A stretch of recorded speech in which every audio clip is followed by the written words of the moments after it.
in this place that I'm living now. I have at moments put my life on pause. And let me rewind this tape a little bit, because my pastor, A.R.Bernard at Christian Cultural Center, says that moments after the victory, you are most vulnerable to defeat. So graduates, I celebrate you now. We have such high hopes for you. We are so excited for you. I do want to tell you though, and ask you, what will you do after this celebration?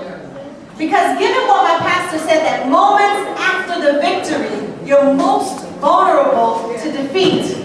The question is, what will you do a day from today, a week from today? What will you do months out when you're tired and you don't feel like doing it?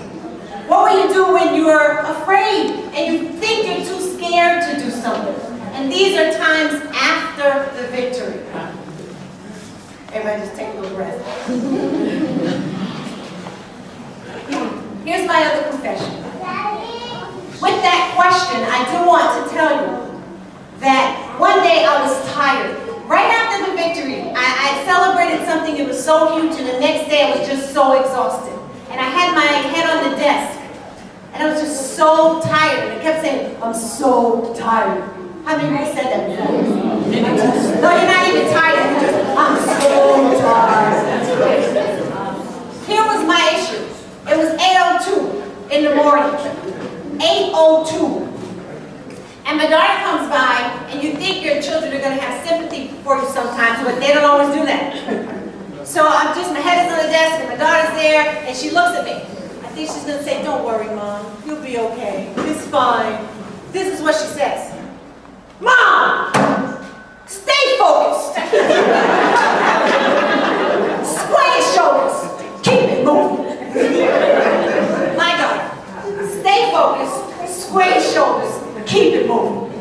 So this is my message to you today.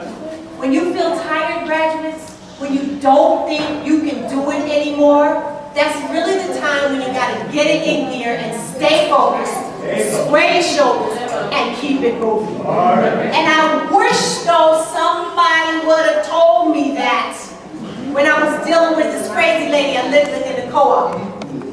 Because sometimes, graduates, you are going to have to interact with crazy. Somebody breathe for me. And I know you don't know this song because you're in church, but I have a confession, another confession, that I know the song that DMX sang 3 years ago. I know you don't know it, but just let me tell you my confession, get it out, okay? Y'all gonna make me lose my mind. Y'all gonna make me act a fool. Oh, you heard the song. I know you just heard it in passing. You know, you hear these things as you travel. You will sometimes have to deal with these people that are not so loving. These are times after the victory that I want you to stay in a place of celebrating who you really are. So I had to deal with my neighbor. And this neighbor, let me just tell you, was very interesting. I bought this beautiful co-op. And my brother-in-law was a very, very fun person. So he comes over and he says, oh, this place is great. Look at this apartment. Oh my gosh. And my brother-in-law just starts doing cartwheels and flips off the apartment. He's jumping and screaming. He's so excited. We're celebrating the success of me having gotten this co-op.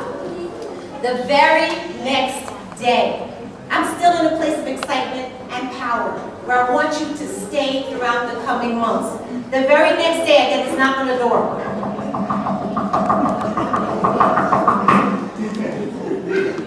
It was the neighbor downstairs in apartment 2A. I lived in 3A. Here she comes.